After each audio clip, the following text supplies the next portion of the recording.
होती। तर आज स्वामी गुरुचरित्राचा पहिला दिवस आहे।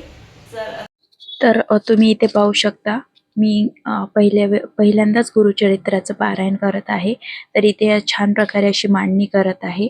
तुम्ही पाहू शकता खाली तुम्ही चौरंग वगैरे घेऊ शकता। मी चौरंग घेतलेला आहे।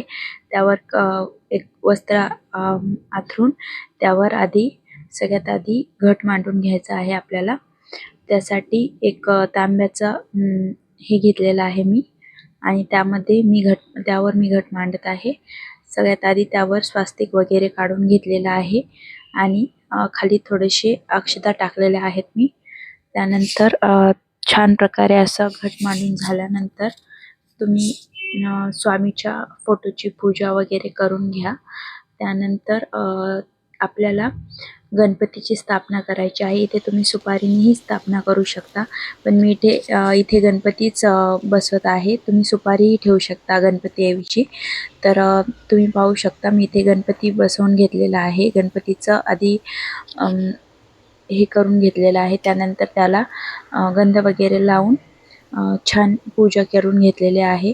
त्यानंतर स्वामीच्या फोटोची पूजा केलेली आहे। त्यानंतर आपल्याकडे जे काही फळं असतील, तुमच्याकडे जे काही फळं असतील ते पण ठेवू शकता। मी इथे केळी ठेवलेली आहे, माझ्याकडे केळीच होते। त्यानंतर सुंदर असे सकाळी सकाळी केल्यामुळे खूप प्रसन्न पण वाटत होतं। त्यानंतर फुलं वगैरे अर्पण करून घेतलेले आहेत आणि पाहू शकता अशा प्रकारे सुंदर असं पूजा दिसत होती। त्याचबरोबर गुरुचरित्राचे 1 ते 9 अध्याय मला वाचायचे आहेत पहिल्या दिवशी। त्यामध्ये सगळं डिटेल दिलेलं आहे, तुम्हाला जर करायचं असेल तर पारायण। आणि ज्यांनी केले आहे त्यांना तर माहीतच असेल की कोणकोणते अध्याय वाचायचे आहेत। तर 1 ते 9 अध्याय वाचणार आहे मी आज। आणि गुरुचरित्राचं पारायण केल्यामुळे खूप फायदा होता, म्हणजे तुम्ही अनुभवू शकता। आणि पर्सनली मला पण असं वाटतं की गुरुचरित्राचं पारायण करायला हवं आयुष्यात एकदा तरी माणसाने। माझी ही पहिलीच वेळ आहे, पण तुम्ही खूप ऐकलेलं होतं की पण मला ग्रंथ भेटत नव्हता।